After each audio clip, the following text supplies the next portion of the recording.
All right, we would like to start off by reciting the Pledge of Allegiance. I pledge allegiance to the flag of the United States of America, to the republic for which it stands, one nation, under God, indivisible, with liberty and justice for all.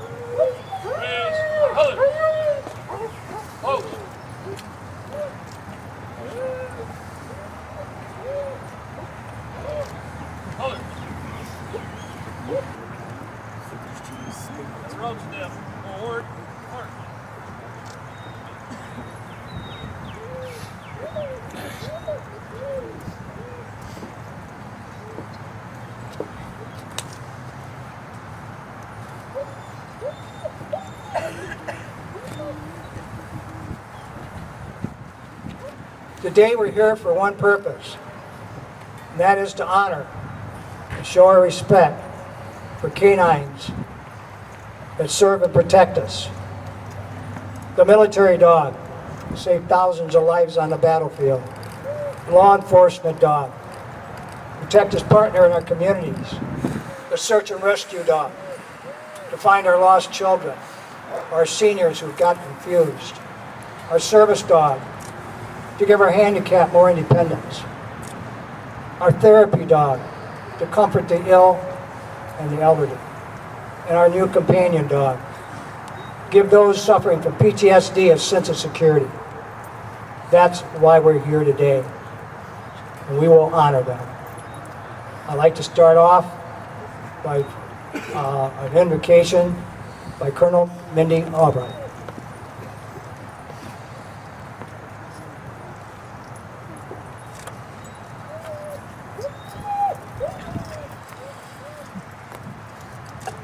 Good afternoon. Good afternoon. I just wanted to make a couple of quick comments before we do the invocation, and that is, if you're cold, go get one, because they work. When I left home this morning, it was not quite this cold, and you guys have a breeze out here that we didn't have at home. It's really cutting. So, the other thing is that I have a new partner with me that you have not seen before, and this is Sydney. She's an Australian cattle dog, so Sydney fits. But what you do need to know in connection with our invocation this morning and what Phil just mentioned is that Sydney serves me personally as a service dog, but as well, I use her too with crisis and trauma events because I am called out to many.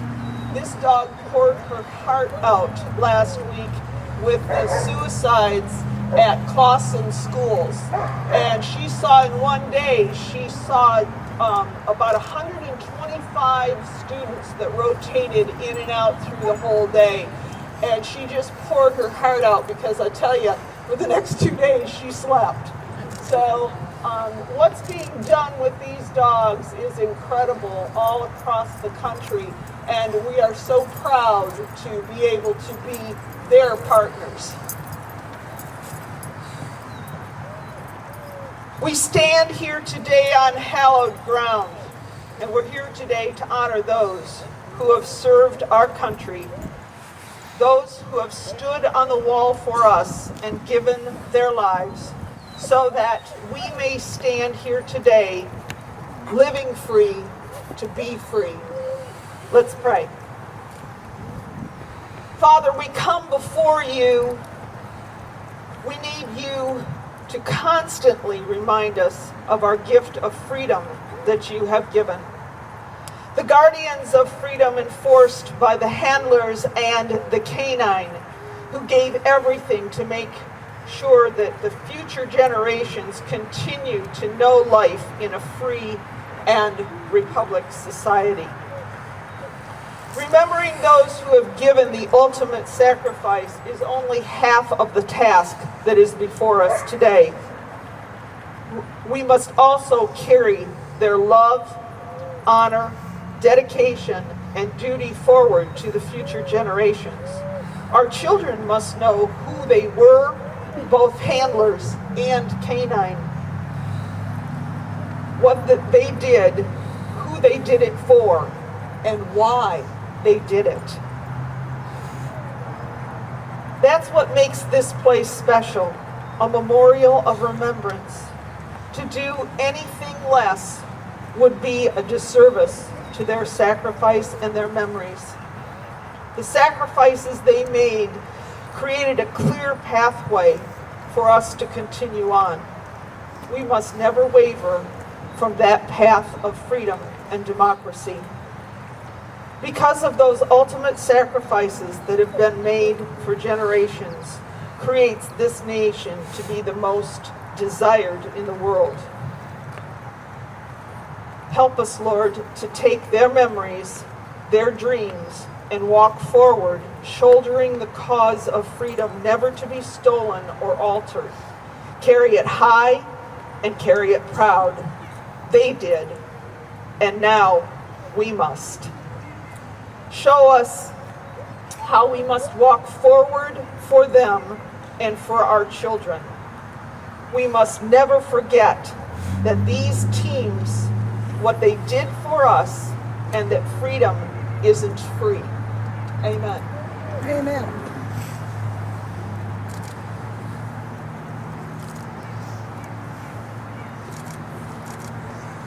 Thank you, Mindy.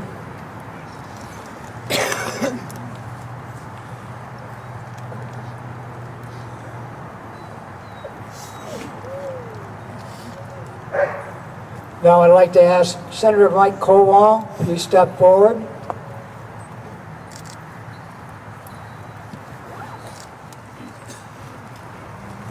Thank you, Phil. Thank all of you for being here today. On special occasions, we do proclamations from the governor's office, and the governor himself wanted to make sure that that his presence was known here today, even though he couldn't make it himself.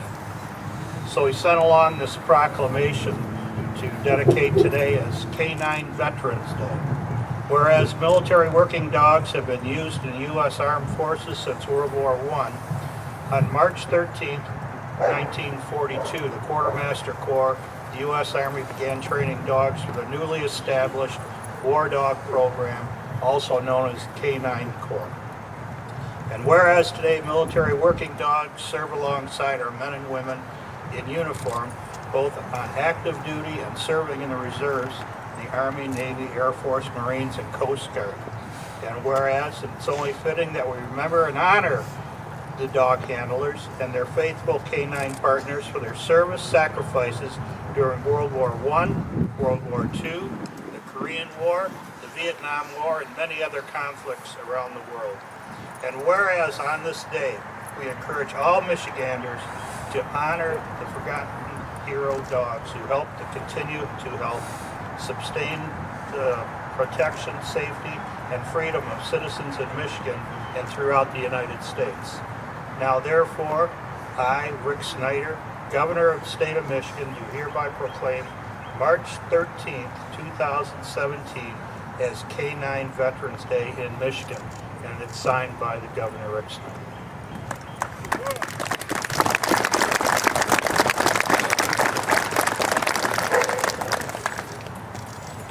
Oops, sorry. Thank you, Mike. Thank the governor for me. Yeah, if you notice, the official Canine Veteran Day is March 13th, pretty much scattered throughout the United States. As of right now, I think there's 14 or 15 states that's recognizing it as a national holiday in their state. Michigan has not done that yet. We still do on a day or a week, a year-to-year proclamation, which Senator Mike Kowal has supported us from day one, and he's always been able to get this proclamation signed by the governor every year. Now, as you know, March 13th in Michigan is not the time you want to be out here at the memorial. It could be a nice day, it could be 6 feet of snow, you never know. That's why every year we push it off into April. Even though we're getting some sun, it is still a little chilly, so bear with us. Thank you very much.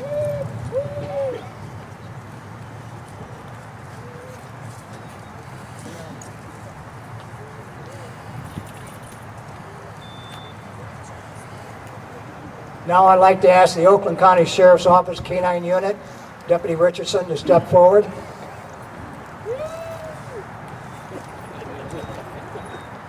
Honor and respect are just a couple of the many reasons we are here today.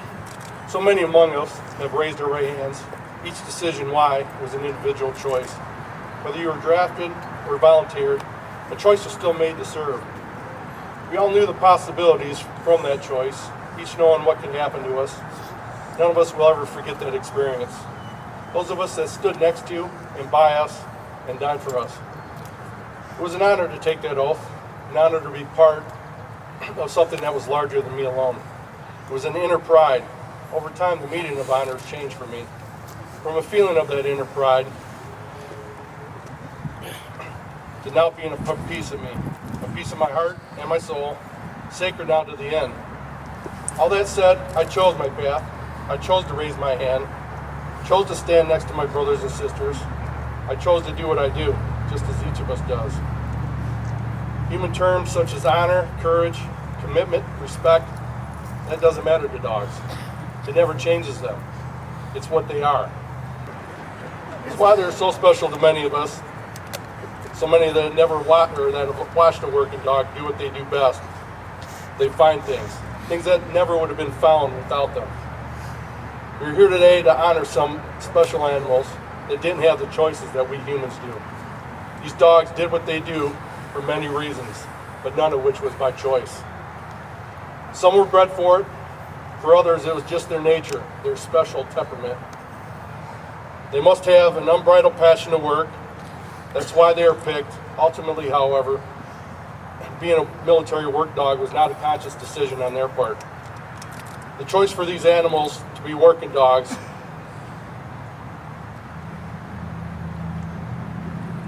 was ours.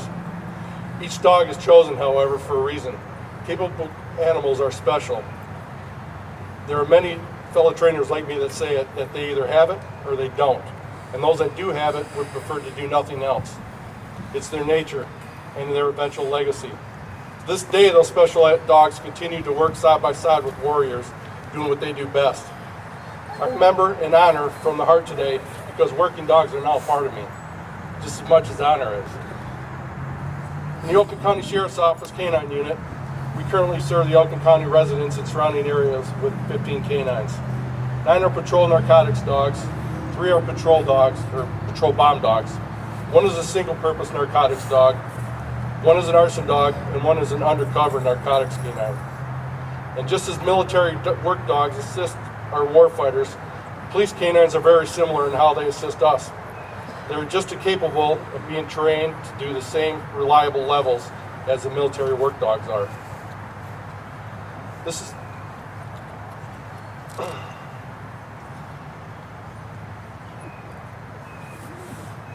is due to many departments getting their canines from the same places that the military does. We desire many of the same traits and behaviors the military does in their work dogs. Some of the training we implement with our current canines was passed on from military work dogs, and vice versa. We train back and forth. Our canines can no longer be the single-purpose man-eaters of the past. They are more social and are now expected to do many different tasks. Our canines are capable of tracking and finding lost children, at-large armed criminals, and adults that are also lost. We train our canines to detect the odor of illegal drugs, dangerous substances capable of mass destruction. One is capable of spelling out accelerants after burning places and things. They search large areas or buildings for surreptitiously hidden criminals. They can find lost or hidden articles or evidence. They're capable of high levels of obedience and to catch fleeing criminals. They protect their handler and other officers and ultimately protect the residents of the communities that each one of them serve. While military work dogs keep our warfighters safe, our canines assist in keeping their families, along with the rest of us, safe here on the home front. As partners, canines add an extra layer of security that not only benefits us, the handler, but it also filters directly to all the communities that they serve. This connection is why we support the Michigan War Dog Memorial and truly appreciate that our canines are afforded a place of honor here amongst other heroes. Thank you, Phil and Barb, for all the work and passion that keep the memories of these special animals alive. Thank you to each and every person here that helps support and care for the Michigan War Dog Memorial and to honor these special creatures. And of course, thank you to all the creatures that have walked before us on these hallowed grounds.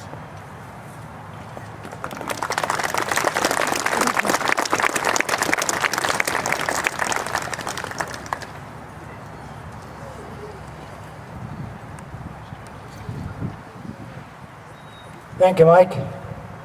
I have to say that Oakland County Sheriff's Canine Unit have supported us every year that we've had this event. This is our 5th annual Canine Veteran Day program. And Mike, and along with another one of his deputies, Bob Logan, has come every year to help support this, which we greatly appreciate. So, now I'd like to ask the Washtenaw County Sheriff's Office Canine Unit come on.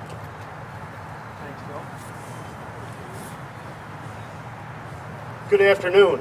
I'm another Mike. I'm Mike Morocco. I'm the lieutenant with the Washtenaw County Sheriff's Office. I have the privilege of supervising our canine unit. We've been in the canine unit business for about 50 years. Our current iteration is we have 5 working dogs. One of them works in the jail, which is a little bit different. We also have 4 that work on the road. Those are all dual-purpose dogs, and our administration is really behind the teams. It's a good setup for us, and we've got some really good dogs. We've gotten awards and that type of thing, and the sacrifices that our handlers and their families go through in dealing with the dogs is really considerable. One of the things that I'd like to say is when we find our handlers or we go out and recruit for our handlers within our ranks, one of the first things we do is we pull in the family with the handler for the prospective handler and have them sit through an orientation, and so that they realize how involved the families are going to be. I was talking to a gentleman earlier, and it's basically a marriage. So the families are really involved with these dogs as well.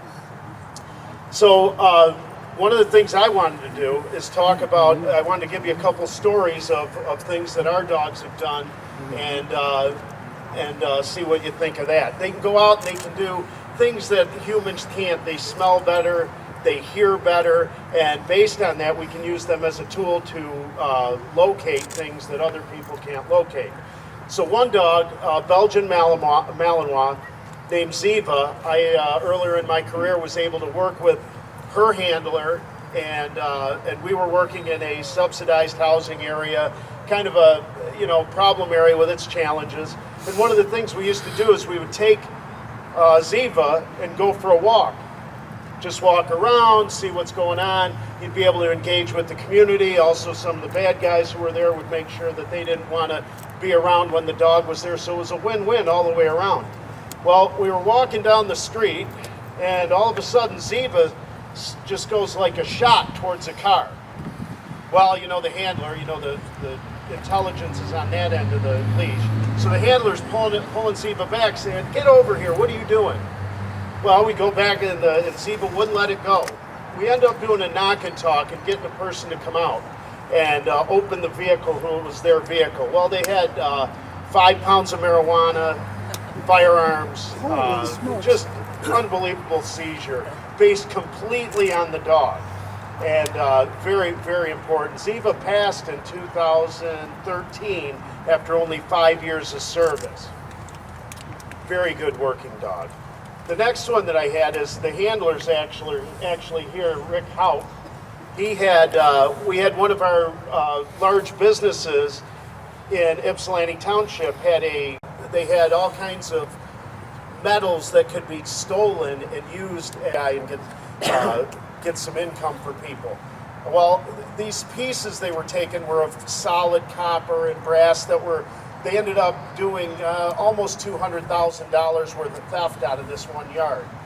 So over time we kept trying to catch these people, and we were having trouble with it.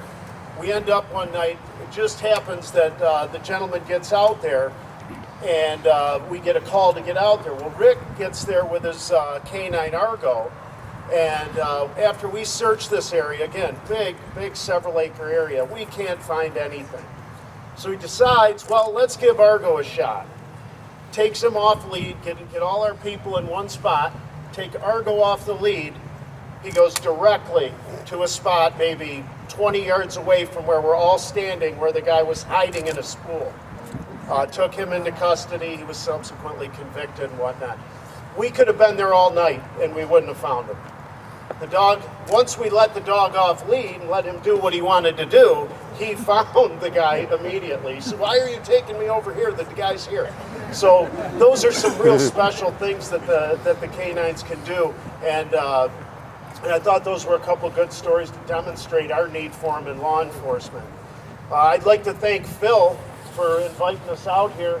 I met him a couple years ago at another function, and subsequently we've been supporting it out here, and we're going to be here for years to come. It's a great venue, great idea, and I'm glad to be invited. Thank you.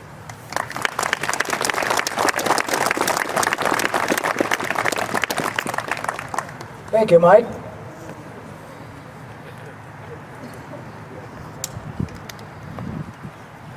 We ask Terry Foley from the Canine Academy come up and give us a little talk. He'll explain what he did. I don't know if that's good, what I did. So I got to hang on to these sheets a little bit better than Oakland County did.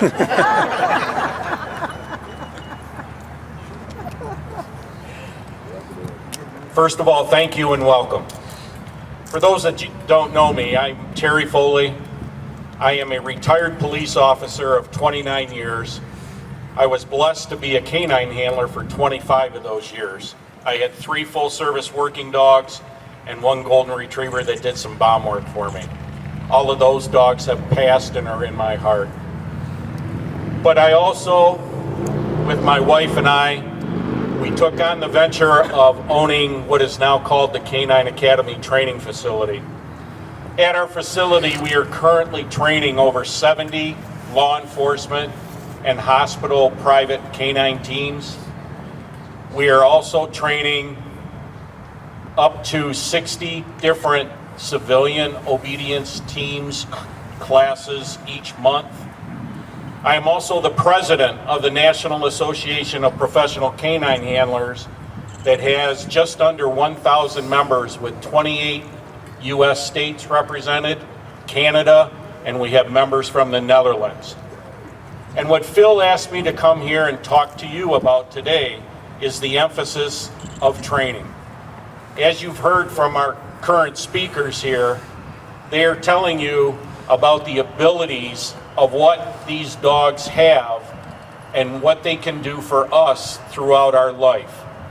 So I decided, since Phil gave me this hard task, to look in the Webster Dictionary and see what the definition of dog was. It's a highly variable, carnivorous, domesticated mammal of the genus Canis, closely related to the common wolf, but has a variety of many breeds. And I thought, well, I think you should have added something, Mr. Webster, to that, and said it is an animal that is capable of locating stuff that are hidden and also adapting to us, the human beings, for either working or for comfort. The first recorded working dog was the hound dog in the August of 1952. Whether it be narcotics, explosives, criminals, missing children, seniors that are missing, in the past years, dogs were brought to Notary for guarding prison camps, keeping our troops safe in the battlefield. We brought them here to the United States. In the early 60s, they were misused and misrepresented in trying to keep crowds and riots controlled. But I think we finally realized that a dog was put on this planet for a different reason. They were put on this planet to assist us with all of the human needs that we need. If we can't use our eyes or if we can't use our ears in order to locate or make something better, we found that by training a dog, we could utilize them as a tool as no other. We learned through training techniques that we could motivate this animal and use those for our benefit.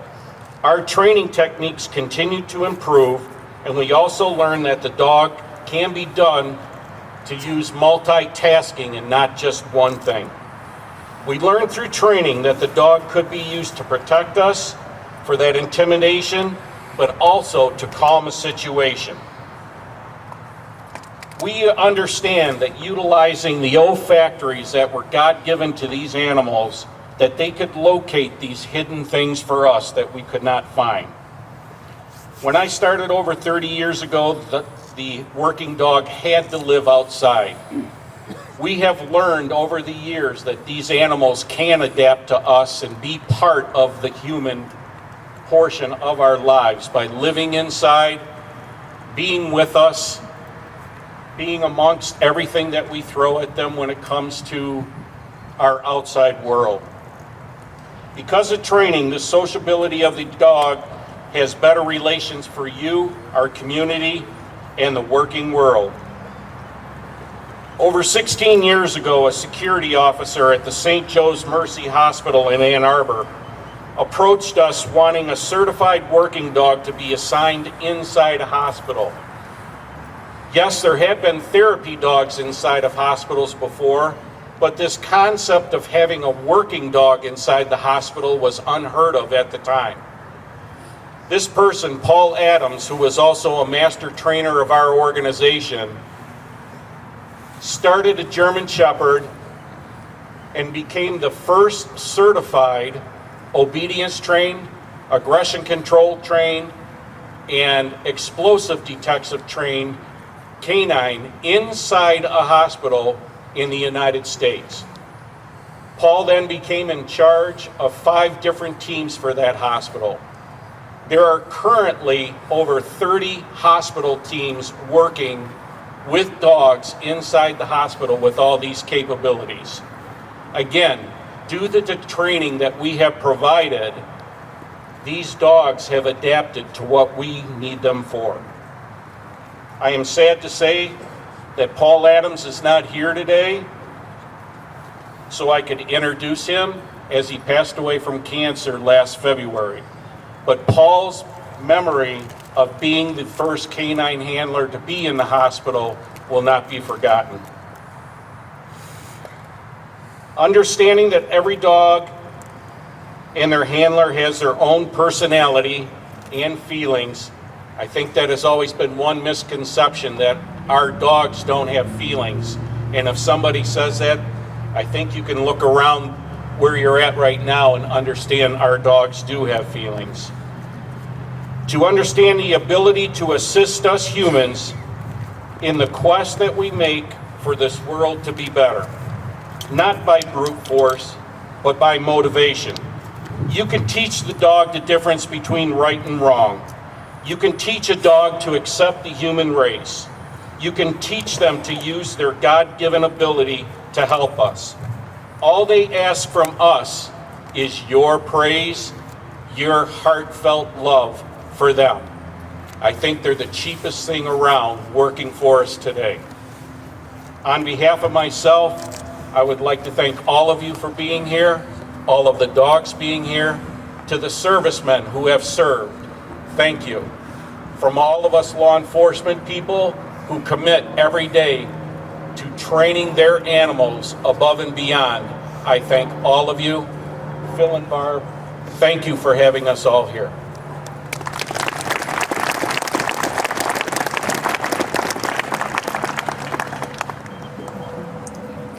Thank you, Terry.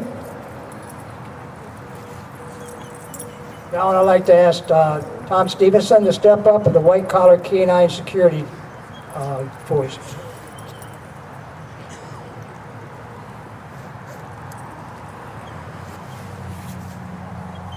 Afternoon, I'm Tom Stevenson, retired Southfield Police canine handler and master trainer, also master trainer with the National Association of Professional Canine Handlers, and master trainer for white collar canine, which primarily does explosives detection. I'm honored to be here as we pay tribute to the many working dogs who have saved lives, protected lives, and enhanced all of our lives here today. As we gather here today to celebrate the current working dogs, we also celebrate the current working and past working dogs who continue to safeguard us around the world. These silent heroes, as I like to call them, continue to do their duties without any fanfare. Phil has asked me here today to bring forward a couple of recent events of working dogs in action. The first incident occurred this past December 19th at 7:30 in the morning, just a little bit north of here in Dryden Township. Deputy Mike Richardson and Canine Blitz were dispatched to the residence of a missing elderly female suffering from dementia. The temperature that morning at 7:30 was only 5 degrees above zero. The team began their track near the driveway, tracking through several neighboring yards, then northbound to a stand of pine trees where the subject was located unconscious in the snow.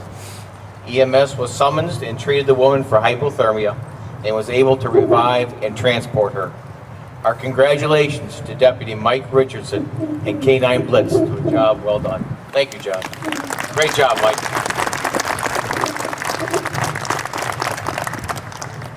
The second incident occurred also this last year in the city of Dearborn on September 17th.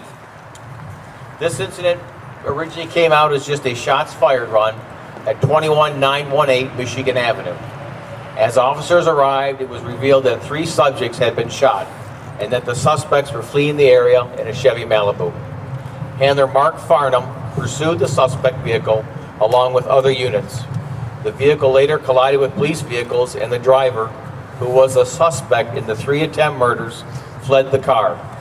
Handler Farnham, along with Canine Shadow, gave chase. Handler Farnham deployed Canine Shadow to search the backyards. He located the subject. He quickly located him, hiding behind a bush next to a fence. Backup officers responded, and the suspect was taken into custody without incident for fleeing and eluding in 3 counts of attempt murder. I don't think Mark was able to be here, but congratulations to Handler Mark Farnham and Canine Shadow with the Dearborn Police Department. Job well done.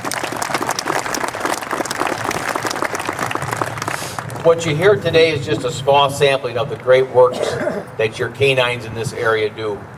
As a master trainer, I have the opportunity, as with other master trainers, to travel. We usually go to Europe to pick out our dogs, and we get to train with the European handlers. We get to train with handlers from all over the country. I can tell you honestly, you have some of the finest working dogs in the world working in your backyard. Congratulations to all of them, and thank you for the brave men and women who serve us. Thank you very much.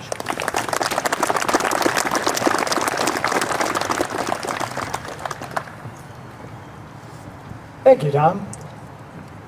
Now we're going to switch up a little bit. I'm going to call up here a Vietnam dog handler, T. Mike Potter.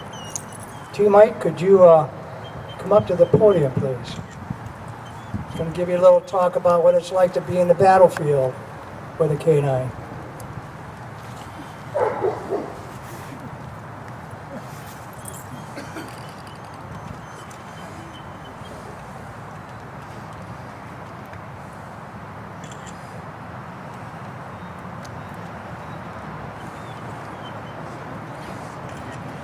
Not cooperate right now.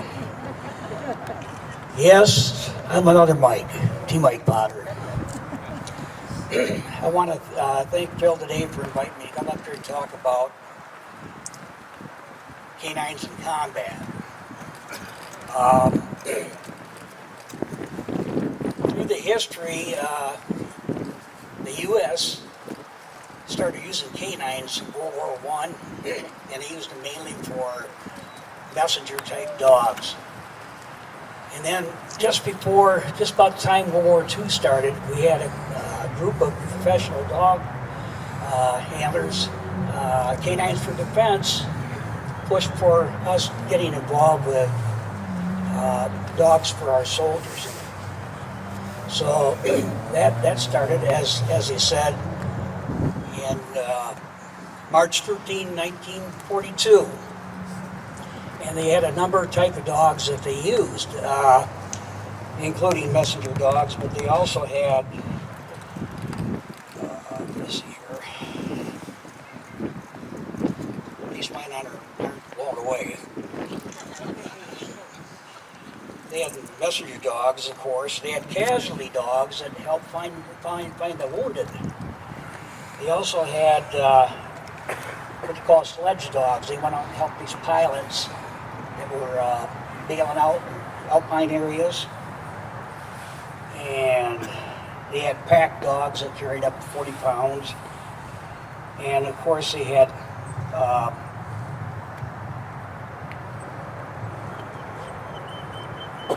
what you call silent scout dogs. They would lead the patrols, and they would pick up these airborne scents of the enemy. And they saved thousands and thousands of lives. And lucky for these dogs, a lot of them returned with families that had donated them for service. Then come the Korean War, or the Korean conflict. Our dogs in Korea were mainly used for guarding warehouses and perimeters, but then when the war started, the use of scout dogs was really put into motion. And they quickly found out that scout dogs were very effective in detecting the enemy. And there was a lot of patrols that would not go out on an enemy search mission without a scout dog leading them. And that spoke a lot for the scout dogs. And entered the Vietnam War, we started using what you call sentry dogs. And in actuality, what they were a dog on a leash, only the handler could be around.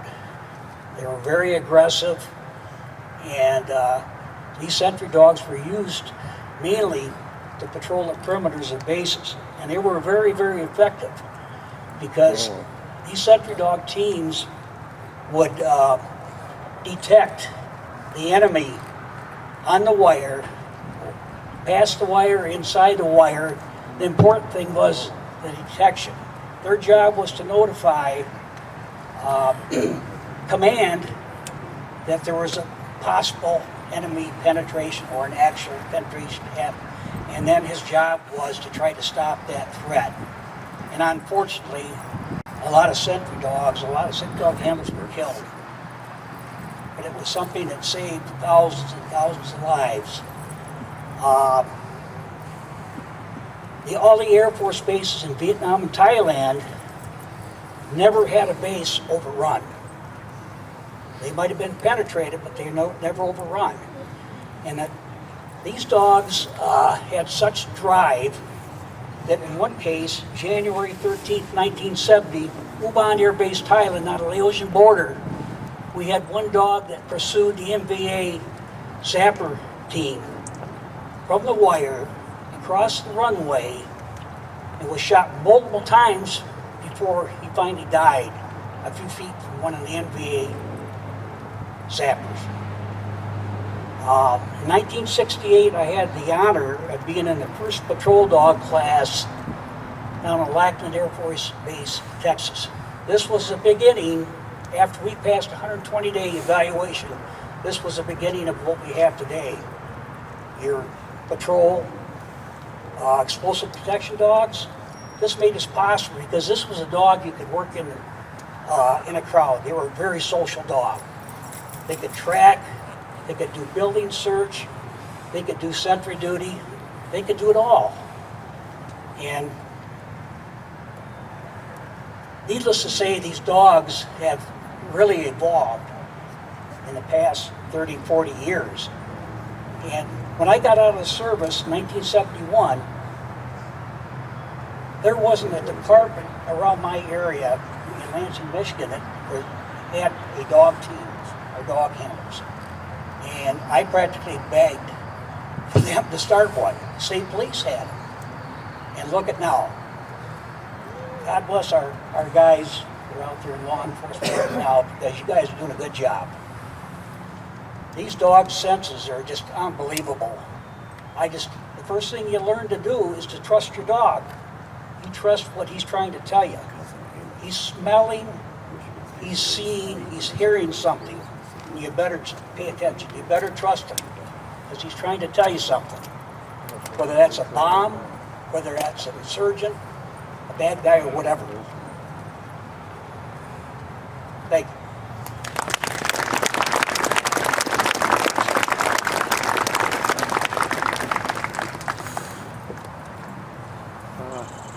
I believe also Mike has one of the dogs he handled on the wall. Mike.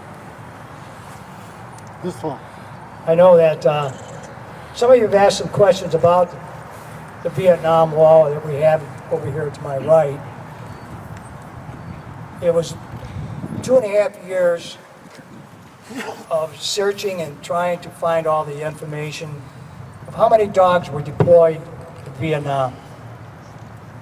We knew there was several of them, but different handlers had partial list here and a partial list there. We were hoping here at the Michigan War Dog Memorial to get a hold of that list, but it was never complete. We continued calling around the United States, talking to different dog handlers, different groups, until we stumbled on an individual who had inside information with the DOD. And through those connections, we were able to get the complete list of all the canines deployed to Vietnam, along with their tattoo number. It's 4,234. And on that wall, there's 4,234 names. We was able to get them all on there.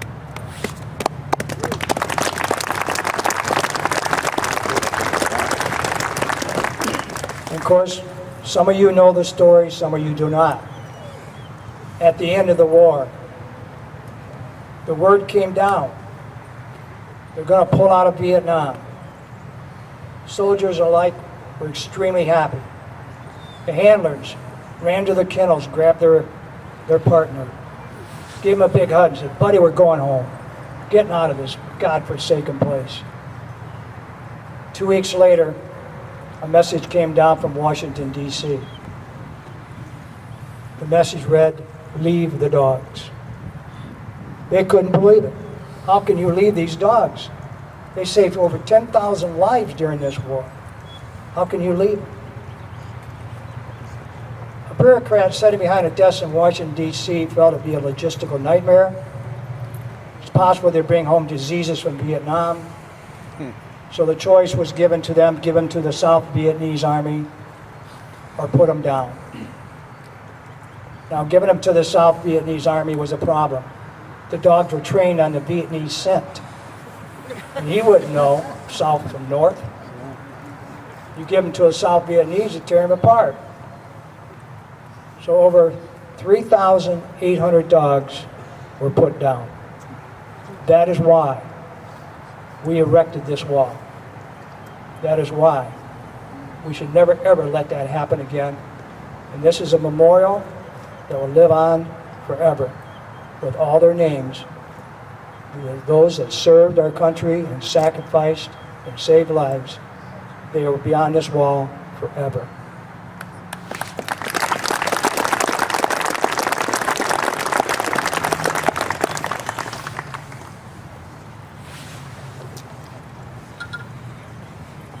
This is a part of the program that I always like to do.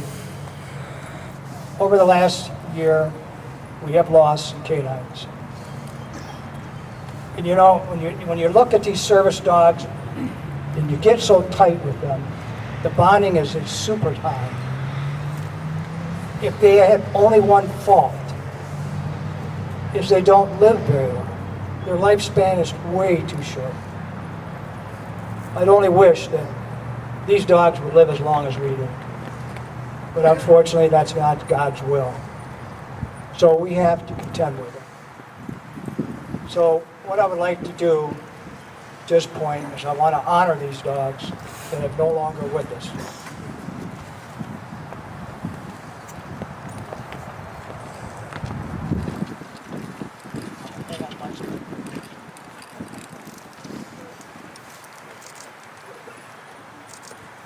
I ran across this this saying, this little poem. I'd like to read this off if you don't mind. It's called "I'll Meet You in the Light." I know that you can't see me, but trust me, I'm right here. Although I'm up in heaven, my love for you stays near. So often I see you crying. Many times you call my name. I wanted so much to lick your face and ease some of the pain. I wish that I could make you see that heaven indeed is real.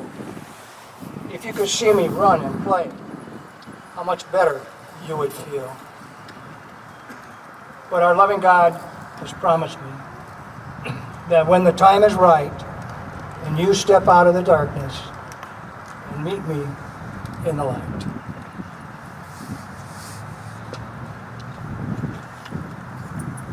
Bugler, sound off.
Members from the VFW, please place the wreath.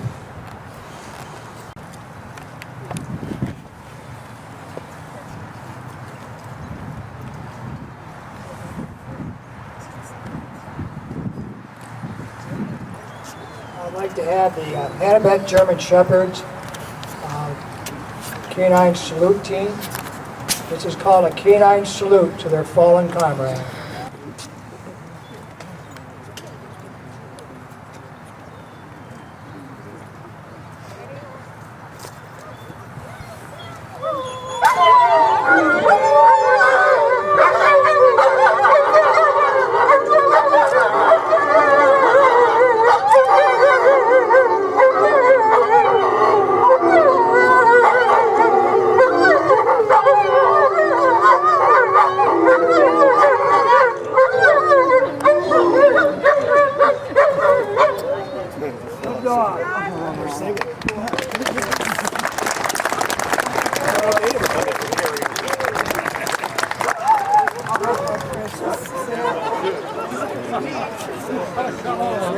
Today, we have honored our well-trained canines, the military dog that saves lives on the battlefield, our law enforcement dogs that protects and keeps our communities safe, our search and rescue dogs locates our children and elderly, our service dogs that assist our handicapped with daily activities, our therapy dog to comfort us, our companion dog helping those with PTSD. Yes, today is their day. And I ask you, have you hugged your dog today? If not, today would be a good day to do so. Here at the memorial, we still have improvements to be made. We have things which still we want to do. Those of you who are so inclined to assist us financially, donations, we greatly appreciate it. This is exactly how we've been able to develop what we have so far. Our team is an all-volunteer team. 100% of the proceeds go into this development. We still have a whole lot of other things we want to do. Our ultimate goal is to have a park setting and to maintain that setting. And we will achieve that. So again, I thank you for coming, and God be with you. Thank you.